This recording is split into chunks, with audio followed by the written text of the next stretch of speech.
اچانک ارد گرد سب قبریں ہلنے لگیں، ہر قبر سے ہاتھ باہر نکلنے لگا، قبرستان کی فضا چیخوں سے بھر گئی، ہمارے کفن واپس کر، اکرم کو پکڑو۔ اکرم نے پوری طاقت لگا کر بھاگنے کی کوشش کی، لیکن جہاں بھی جاتا وہاں سے مردوں کے ہاتھ نکل کر اس کا رستہ روک لیتے۔ ایک قبر کے اندر سے بی بی زینب نمودار ہوئی، وہی جس کا کفن سب سے پہلے اکرم نے چرایا تھا۔ ان کی آنکھوں میں غصہ اور چہرے پر وحشت تھی۔ انہوں نے اکرم کی طرف اشارہ کیا اور کہا، یہ وہ ہے جس نے ہمیں بے کفن کر دیا، اسے قبر کی زمین میں ہمیشہ کے لیے دفن کر دو۔ لاشیں اکرم پر ٹوٹ پڑی، ہاتھوں نے اس کا جسم جکڑ لیا، وہ چیختا رہا، مچلتا رہا، لیکن کوئی اسے بچانے والا نہ تھا۔ اسی دوران پرانی حویلی کے وہ دونوں بوڑھے بھی قبرستان میں نمودار ہوئے۔ ان کے چہروں پر اب انسانیت کی جھلک باقی نہ تھی، وہ لمبے قد کے کالے سیاہوں میں بدل گئے۔ انہوں نے قہقہ لگاتے ہوئے کہا، اکرم، ہم نے تجھے لالچ میں ڈال کر یہ سب کروایا، کفن ہمارے جناتی عمل کے لیے ضروری تھے، لیکن اب تو بھی ہمارے کام آ چکا ہے۔ اکرم چیخا، مجھے چھوڑ دو، میں تمہارے لیے اور کفن لا دوں گا۔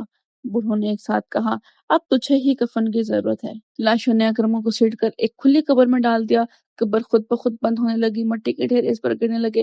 اکرم نے پوری طاقت سے ہاتھ پاؤں مارے، لیکن آوازیں قبر کے اندر ہی دب گئی۔ اس کی آنکھیں کھلی کھلی رہ گئیں، چہرے پر وحشت جم گئی۔ جب قبر بند ہوئی تو ایک بھیانک خاموشی چھا گئی۔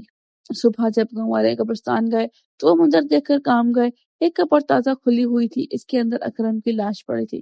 اکرم کے جسم پر کئی کفن لپٹے ہوئے تھے، جیسے مردوں نے اپنے کفن واپس لے کر اسے پہنا دیے ہوں۔